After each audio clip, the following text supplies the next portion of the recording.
All right, so it's Happy New Year 2024.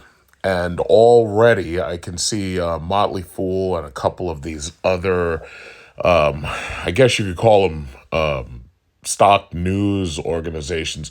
I personally believe that most of these things are being generated by artificial intelligence because when you look at how most of this stuff is written, you can pretty much tell that it's not a person behind this. It's very devoid of emotion, and it's mostly like fact based. It's like when you ask Chat GPT or you ask Bing, Bing, what should I invest in? And then it starts bringing up all this information and stuff. It's like, I really believe that most of what they're putting out is AI based because I seriously don't believe that they actually have real writers writing most of the stuff. My guess is that they have AI produce it and then they go behind themselves and they edit it and they put in just a little bit of a human touch and then they just publish it. That's my guess.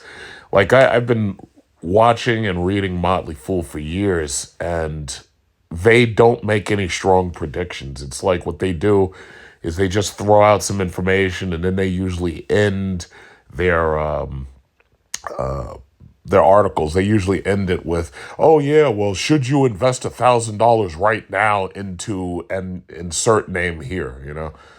But the difference between them and me is I'm more comfortable making predictions, especially when it comes to these dividend paying stocks. Because the thing about it is, as long as these companies are paying a dividend, that for the most part means that they're relatively profitable, because that's what a dividend is. It's when they take their profits and they divide it and give it back to the shareholders.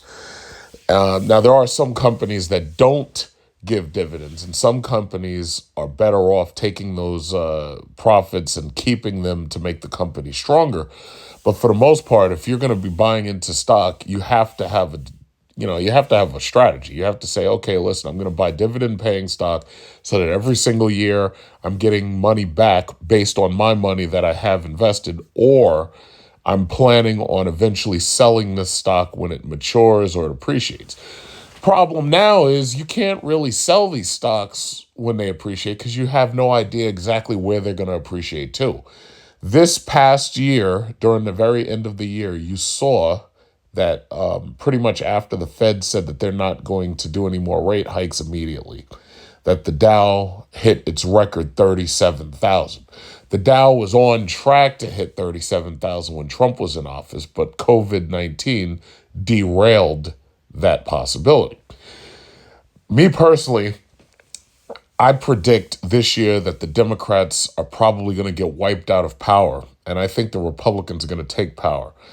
I believe that if the Republicans take the House, regardless who the president is, I believe that the Republicans and their pro-business attitudes are going to push the Dow Jones even higher. I think it may go to 38. It could even get to 40. It could get to 40.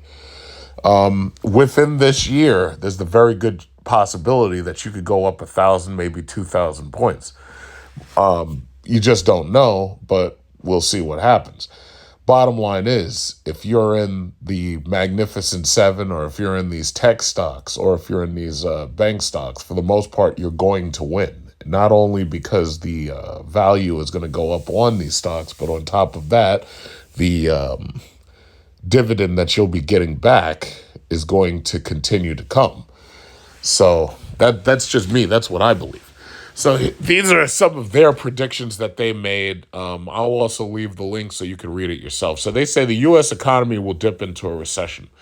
First of all, as far as I'm concerned, we've already been in a recession. And in fact, we've been in what they call stagflation, where not only is it a recession, it's a recession that's driven by poor government choices.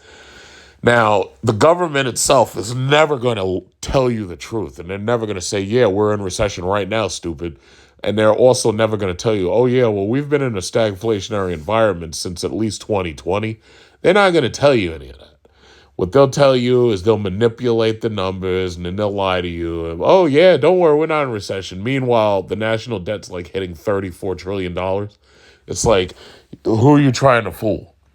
If we're not in recession, you shouldn't have to make stimulus checks to anybody. You shouldn't have to be cutting welfare checks if we're not in some form of recession. But they're pretty good at lying at this point, so that's pretty much all they do. Notice that they're not talking about Ukraine versus Russia no more, and notice that they're doing their best not to talk about Israel versus Palestine anymore either. You know. But anyway, it says, the Conference Board Leading Economic Index, the LEI, which is comprised of 10 inputs and attempts to anticipate turning points in the business cycle, has declined for 19 consecutive months, with the exception of a 22-month decline from 1973 to 1975, another time when we were in stagflation, and a 24-month tumble during the Great Depression. Obviously, another time we were in stagflation. We've never seen a clearer sign that an economic slowdown is expected. Following the money also offers a potentially chilling tale for Wall Street. At least in the very short term, commercial bank credit has declined since mid-February, which signals that banks are purposefully tightening their lending standards. Yeah, but you got to understand, there's a couple of reasons for this. First of all, the car market is a mess right now. Interest rates are very high on cars. The only cars you can easily get if you have, first of all, you got to have perfect credit. On top of that, the interest rates are like 7, 8, 9%. So what would have been a $300 a month payment maybe 3 or 4 years ago is now like a $600 a month payment. It doesn't effectively double per se. It's just that the payments have considerably risen. Not only that, the insurance market is a mess. A lot of these cars that they moved during COVID to people who couldn't afford them, a lot of those cars are going into repossession like right now. Like I've seen more boots. I've even making videos about it. I've seen more boots on cars. I've seen more cars being repoed and being towed. I've seen more of that recently than I've ever seen in like the entirety of my life. When credit was a lot cheaper, yeah, it was less likely that you would see that. But as time went on, it's like they were giving away these cars that people really couldn't afford.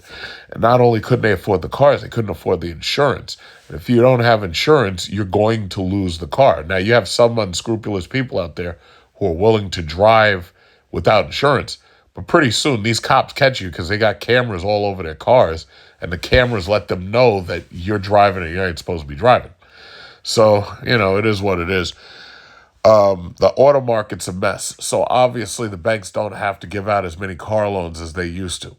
Then you have the housing market, which is a mess. Regardless what the government says, regardless what these little stupid articles say, the bottom line is the housing market isn't moving.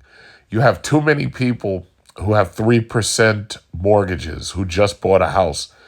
And they bought it during COVID or they bought it right before COVID. And they got those interest rates locked in for the next 30 years.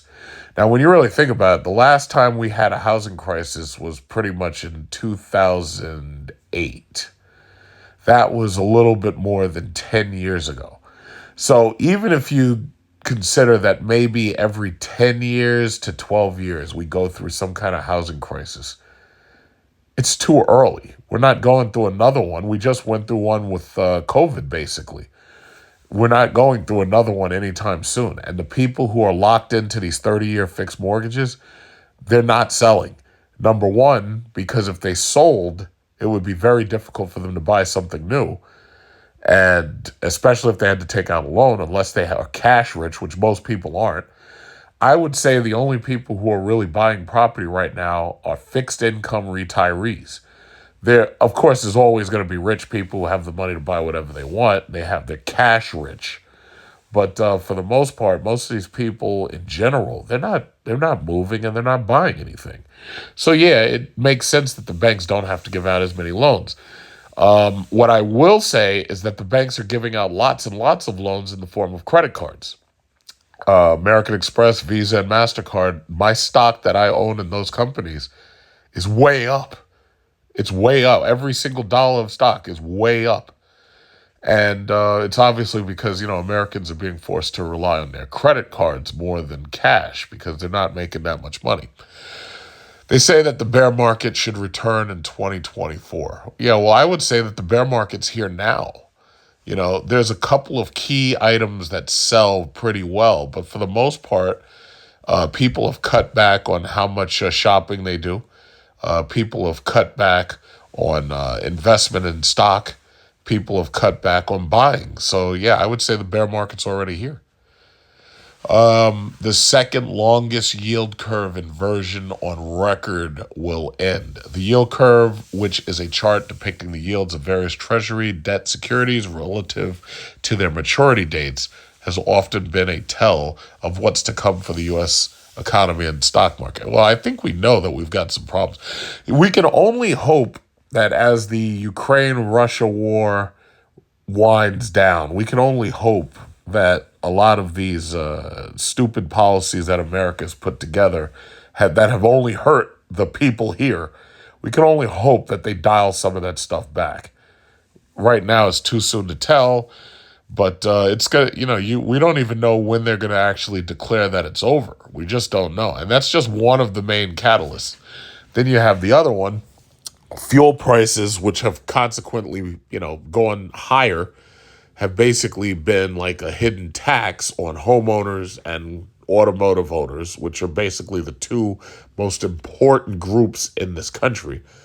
But as energy prices have gone up, I mean, people have less money to save. Because not only does energy affect you just because you're driving, it also affects you buying from stores because all of the prices have gone up. The food prices in general have gone up. But we'll see. One of Wall Street's most hated industries will thrive. Real estate investment trusts are what they're talking about. I personally believe that if you're putting money into real estate, it's better that you actually buy property, so this way you actually own something. Now, not everybody can do that. So there are some people who are basically sitting in the sidelines who are buying real estate investment trusts, and they're trying to earn money off of investment in real estate. Yeah, that's one way to do it. But me personally, I find it easier to just own property. Let's see. Core inflation will remain stubbornly high, if not re-accelerate. I think I think that we were never actually told the real number. I believe whatever number that they tell us it is, I don't believe that it's actually that number. I think it's much higher.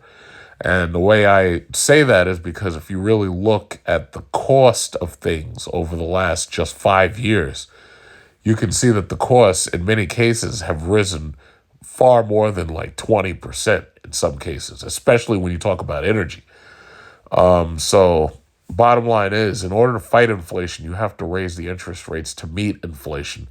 And I don't believe that it's politically tenable to actually do that. So what they've done is they've raised interest rates just high enough where they can claim that they're fighting inflation, but I don't believe they are.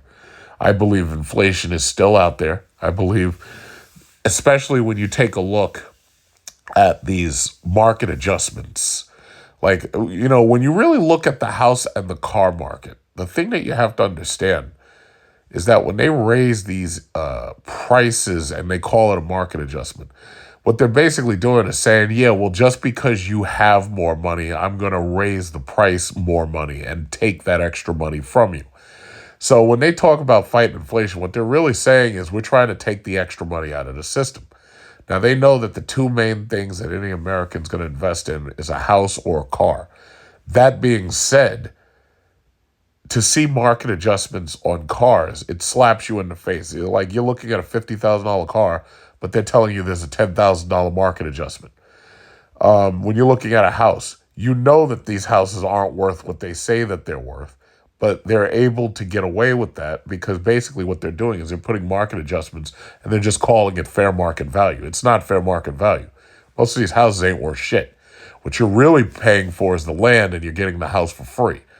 But bottom line is, those are the two main things that you've seen adjusted to the point where you damn near can't afford it. Now, food and energy and fuel and all that, they have had market adjustments too. It's just that, they can't go so high that you can't afford them. So the government has done its best to keep those tamped down so that, especially consider, you got to remember, we're entering an election year. Biden is considered at this point, he's considered to basically be on his way out. Even the Democrats are challenging him now, and they're like, "Yeah, listen, buddy, it's time for you to like pack your stuff because there's no way this is going to happen. We can't." They put themselves between a rock and a hard place. They can't endorse this man. He's too old. And then on top of that, the screams are growing louder and louder and louder to get rid of him. So, you know, they put themselves between a rock and a hard place. The artificial intelligence bubble will begin to burst. I don't think that's going to happen. First of all, with Windows 12, NVIDIA bringing the 5090 series of RTX, the RTX 5000 series. You've got AMD coming out trying to compete with NVIDIA, which they can't. You know, they're second best no matter what. You've got Intel bringing out their new artificial intelligence CPUs and GPUs that are capable of upscaling based on artificial intelligence rendering. No, the artificial intelligence bubble is not going to burst. In fact, all this money that's been pumped into these tech companies is only going to accelerate the situation. What I haven't seen or heard of is artificial intelligent television. It's very possible that when they start bringing out these artificial intelligent PCs that are basically designed with artificial intelligence in mind, because when you're thinking about AI, you're thinking about DLSS, RTX, ray tracing, and then you're thinking about AI rendering, right? So these new laptops are going to be way more powerful than the desktops used to be. But on top of that, they're going to be putting this stuff in these televisions too. And I really, really believe that AI mania is not over. I think AI mania is a multi-trillion-dollar industry, and they're going to keep pushing this higher and higher. AI mania may push us to Dow 40,000 easily. So, no, I don't believe that this bubble has even come near. Because, see, this is not traditional technology right here. This is more of an evolution of technology, you know? So this is something I really don't think is going to slow down. AI is going to demand faster CPUs. Faster CPUs demand faster GPUs. Faster GPUs and CPUs demand faster memory. That means more powerful computers. I think that this is just the beginning. I really think that we're on the ground floor of this. And I already have nice positions with NVIDIA and Intel and Google and Microsoft and Amazon and Apple and Tesla. The only thing I can do at this point is really add to the positions that I have. I mean, even if you look at companies like C3 AI, which me personally, I don't like investing in small companies like that. But even they've seen considerable growth in their stock value. So I believe that this is just the beginning. I really do. I really do. I don't think this is anywhere near over. And especially when you factor in video gaming, because we know video gaming is a multi-billion, if not trillion-dollar industry, depending upon who you're looking at. They're going to make AI-powered desktops, laptops, and video game consoles. They have like nothing to talk about right now. The next line of video game consoles is most likely going to be AI powered. And when I say AI, I'm talking about, again, those things, DLSS, ray tracing, and AI rendering, because they're gonna need those technologies in order to really have something to talk about, in order to have marketing and advertisement. They're going to need those technologies. So, no, I don't think it's going to bust at all. I think it's going in the absolute different direction. This thing is going up, up, up. Microsoft will surpass Apple to become the most valuable public company. Now, that could happen. Apple's basically at a $3 trillion right now. Microsoft's around 2.7 or 2.8. Oh, yeah, that could very well happen. And if I'm not mistaken, Microsoft is a bigger company anyway. It's just that right now Apple's more profitable. Bottom line is, I have my positions in Microsoft and Apple already, so no matter what happens between the two of them, their competition only means that I win. Both of those stocks pay dividends. Um, you know, if you haven't already gotten into those stocks, you really, really should. I would like to see a Microsoft stock split. I don't know if that'll happen, but bottom line is I'm just going to continue to hold my money and wait. I don't think Apple's going to be doing another stock split anytime soon, but if they did, that would be great.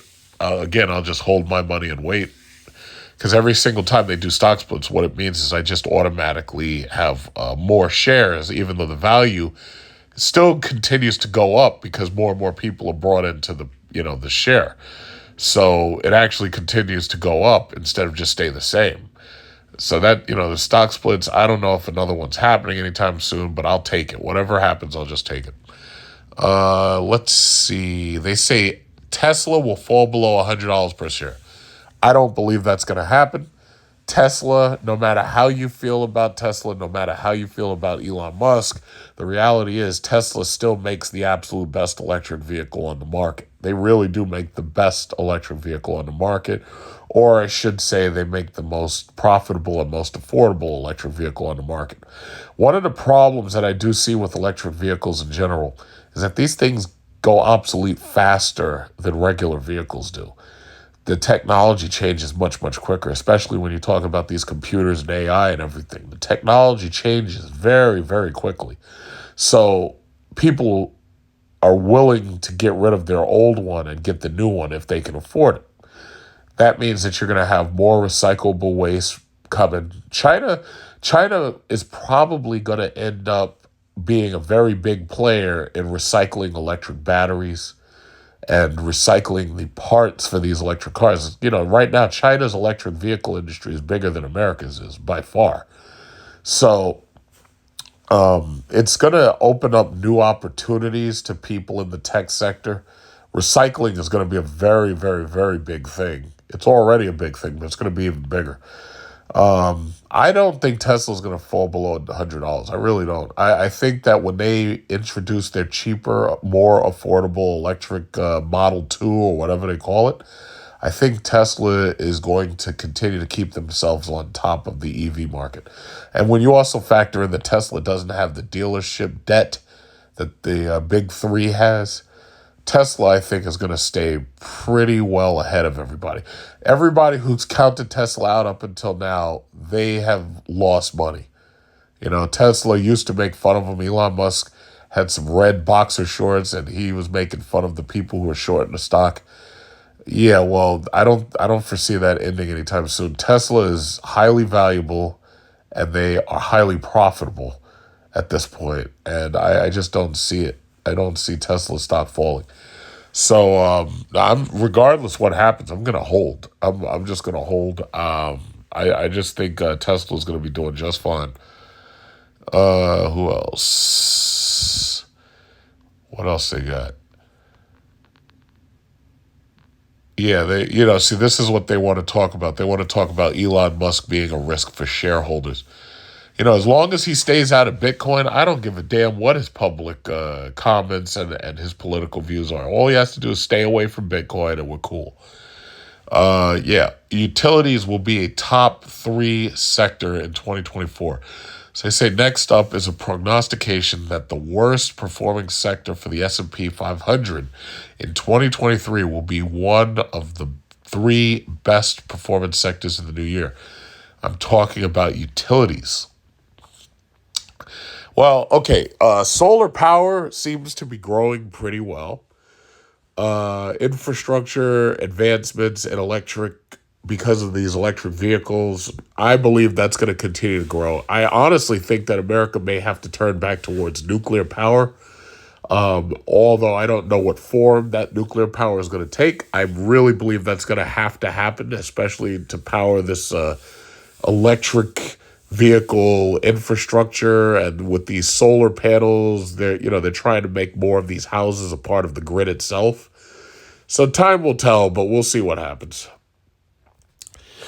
10, a short-lived crisis will take shape. Well, this country's constantly in crisis, so I'm not surprised about that at all. Says last but not least is the prediction that an unforeseen event will at least temporarily weigh down on Wall Street. Well, usually what they're talking about is they're talking about natural disasters or they're talking about war. I absolutely can't disagree that something like that will happen, but I think one of those things is going to be the change in leadership come November. because there's no way Biden's getting another term. It's not happening. Kamala Harris is an empty suit. She can't run. And it's funny because these mindless morons that continue to support Biden, oh, you can't skip Kamala Harris. You can't pass her over. It's like, why not? And who's talking? Because, like, you don't know what you're talking about. So you can look forward to that. That administration's on its way out. I don't know who's going to replace it. I have my ideas, but they're on their way out. Poor Biden, he might not even be able to stand there and give a speech by the time November comes around. That poor man might not even know where he is right now. So here we go. Motley Fool ends this. Oh, should you? Now, they said all of this stuff, and they end with, should you invest $1,000 into NVIDIA right now? That's the way they think. That's the process. That's the structure of their articles. As far as investing $1,000 right now, if you had $1,000 right now, let me tell you about the list that I put together about whether or not you should invest $1,000 right now. So this is my should you invest $1,000 right now list. So as you can see, most of the stocks that are on it have been stocks that I already told you about before they really started making movements. I was telling you about Micron and AMD ad nauseum before they were even $50. I had been talking about those all through the pandemic. It was actually NVIDIA, Micron, AMD, and Logitech that I was specifically talking about. So Micron went to $85 from below $50. AMD has gone to $147 from the $50 mark. You also have TSM. TSM, when I was talking about it, was like around $80, but obviously they're up to like 103 now. They were hovering around 100, but the problem with TSM and kind of AMD and NVIDIA is the fear about China and whether or not they plan on taking over Taiwan.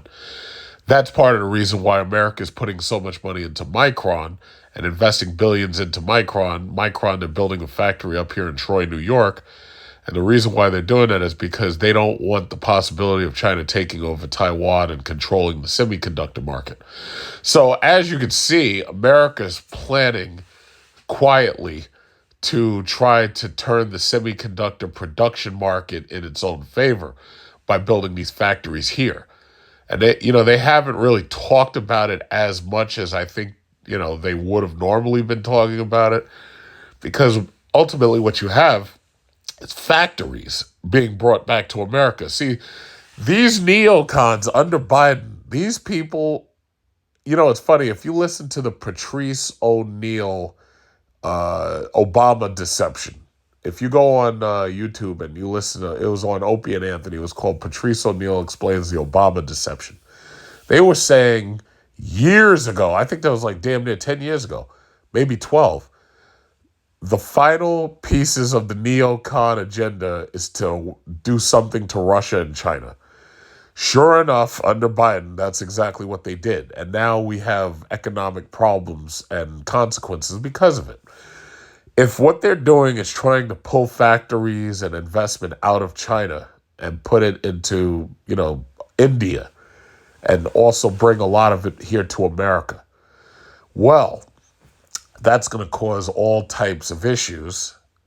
But for the most part, they're putting their agenda forward and they're doing it. Now, I don't know what kind of, major consequences that's going to cause like down the road. Nobody does, because, this is the same type of shit that got us into war with Japan in the first place. When Japan came after Pearl Harbor and bombed it, you got to remember, they didn't just go and attack Pearl Harbor. They did that because America was choking off their oil supply for the most part, and doing the same shit that we're doing to Russia with freezing assets and all that. So, see, it's funny, in history class, they want to talk about the violence. They want to talk about, they got the movie Pearl Harbor and all that. They want to talk about the people doing the violence and the terrorism. They don't want to talk about why they did the violence and the terrorism. Long story short, America's pulling investment out of Russia and China. Now, Russia and China are going to be just fine. They have all of Asia and all of Southeast Asia to dominate.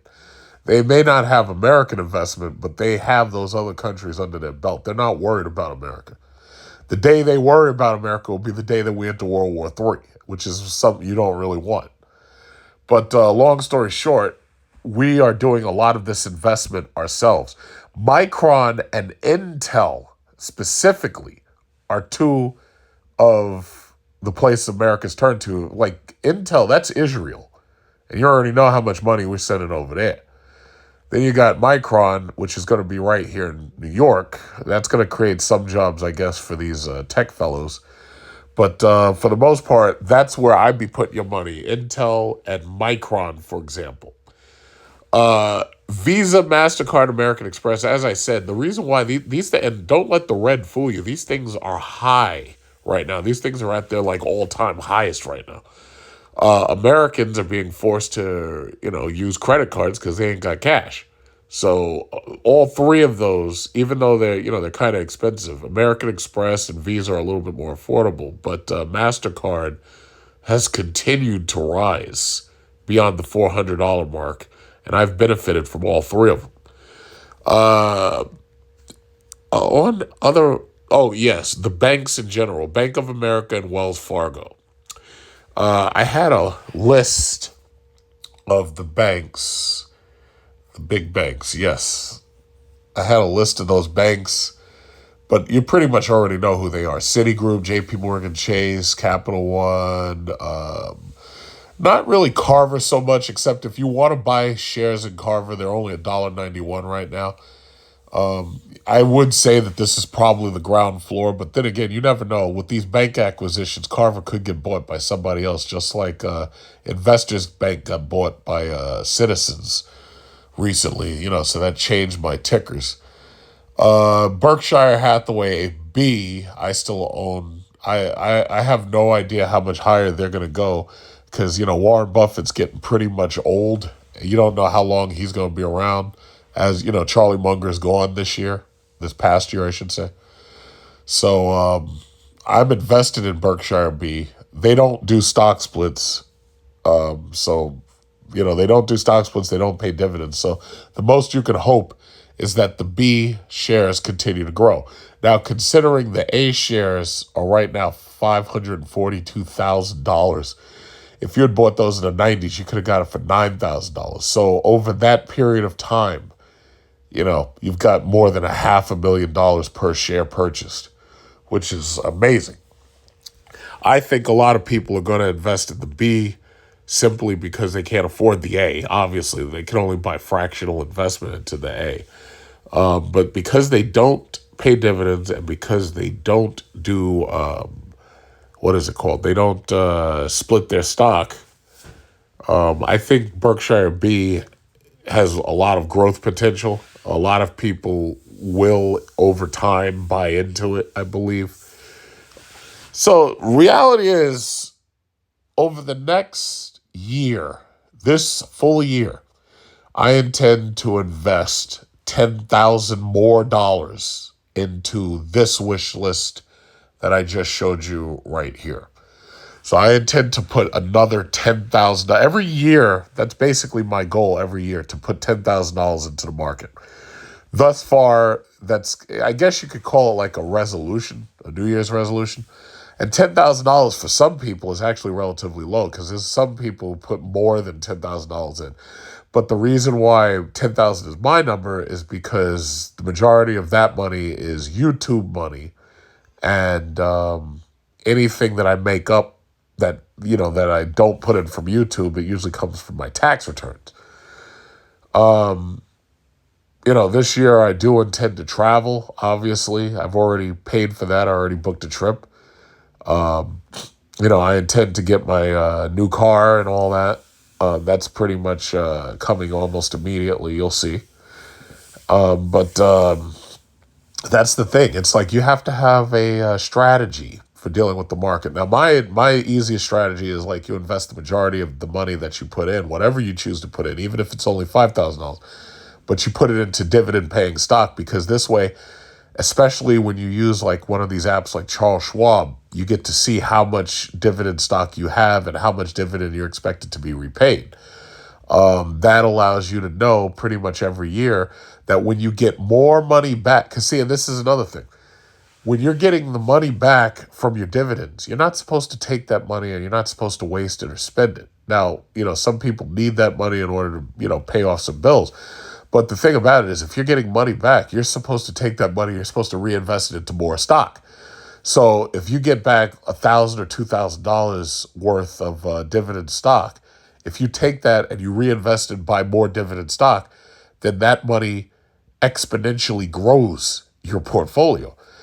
Eventually, you can have $5,000 or $6,000, maybe even $10,000 coming back every year, and you don't have to take your own money to use to pay for that dividend stock. Most of these people who hit lotto, and most of these people have these windfalls, like parents leave the money, inherited money, or maybe a relative leaves the money, or maybe they get like a huge payout from an insurance claim.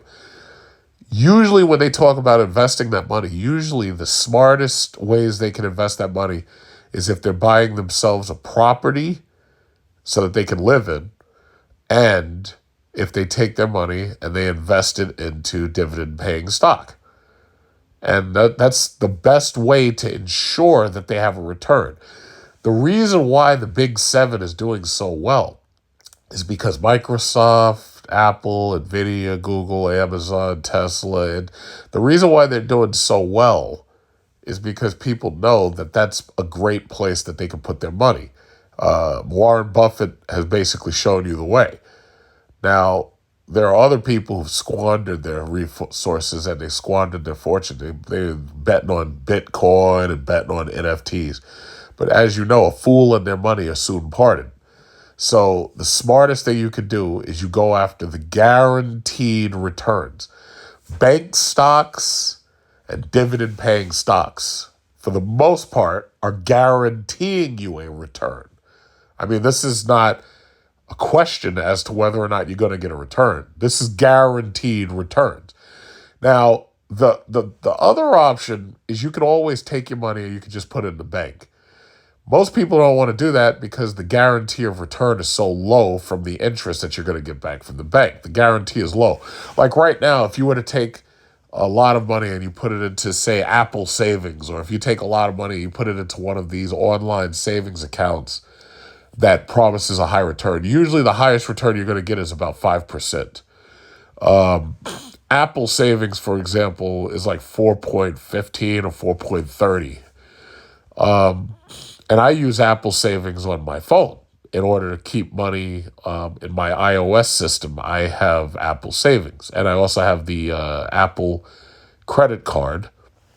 But putting money in the bank does give you a guaranteed return, and your money definitely will be there because it is the bank, and you are insured up to like $250,000. It's just that the rate of return is so low that most people don't want to do that. But when you do get into the stock market does give you the dividends as long as you're in a company that pays dividends. So when you see Warren Buffett shuffle his money around, he had a lot of money in the airlines, for example. He pulled his money out of the airlines and he started putting it in other things that had dividends. Like, for instance, he put money in Occidental Petroleum. That Occidental Petroleum, when the Russia versus Ukraine war started, oil prices skyrocketed. So Warren Buffett has seen nothing but growth from his investment. This is one of the reasons why I keep saying banks and oil. If you put your money in banks and oil or otherwise energy companies that are paying a dividend, for the most part, you can't go wrong. Bank stocks, oil stocks, and these tech stocks specifically. So that's basically all I had to say. So again, my New Year's it's not really a resolution because it's not really a new thing, but I'm going to invest $10,000 cash into the stock market this year. Part of it will be my dividends that come back from my other stock holdings. Part of it will be YouTube money, and a smaller part of it will be money out of my own pocket. So over the next 12 months, every single month, I'll probably be putting about $2,000 in up until, the $10,000 mark. So I'll probably be finished by November. But that's my plan. And I'm basically doing banks and oil and a couple of these tech stocks for the most part, especially Micron. I love Micron. And I've bought their products because Micron made crucial technology like for SSDs. I love their technology, and that's just my plan. Now you may have another plan. You may say, "Yeah, I'm gonna take all my money and put it into Dogecoin." I don't know, but that's just what I'm doing. So that you could say that this is my New Year's resolution. That this is my New Year's resolution. Tax season is coming right up. I haven't even gotten any of my tax documents yet, but my CPA, now that we've crossed into January 1st, my CPA will probably this week, he'll be sending out that the questionnaire or whatever to ask you, did anything change and everything. I usually get my taxes done very, very quickly. And this way, by President's Week, my taxes are done. And not only are they done, I'm waiting on my return. The federal return takes like 1 week. The state return usually takes about 2 weeks.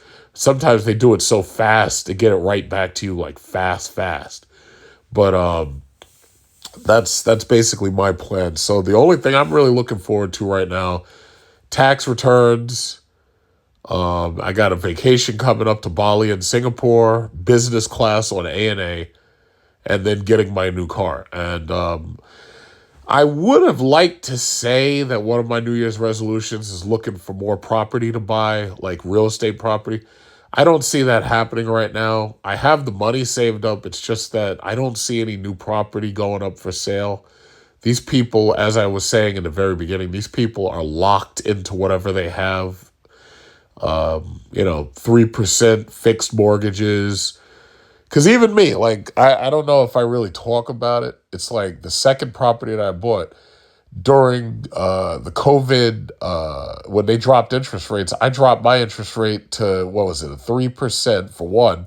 And then on top of that, I took years off the mortgage. Both my mortgages are less than 20 years at this point, less than 20 years.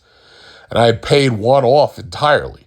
So, yeah, it was actually amazing that COVID, some people did really, they called it the K-shaped recovery. Some people did really well during COVID because they were prepared and they had cash and they had good credit. And some people didn't do well. They're the bottom of the K. You don't hear them talk about that K-shaped recovery anymore. But no, it was absolutely true. I don't know who coined that term, who made that phrase, but it was absolutely true.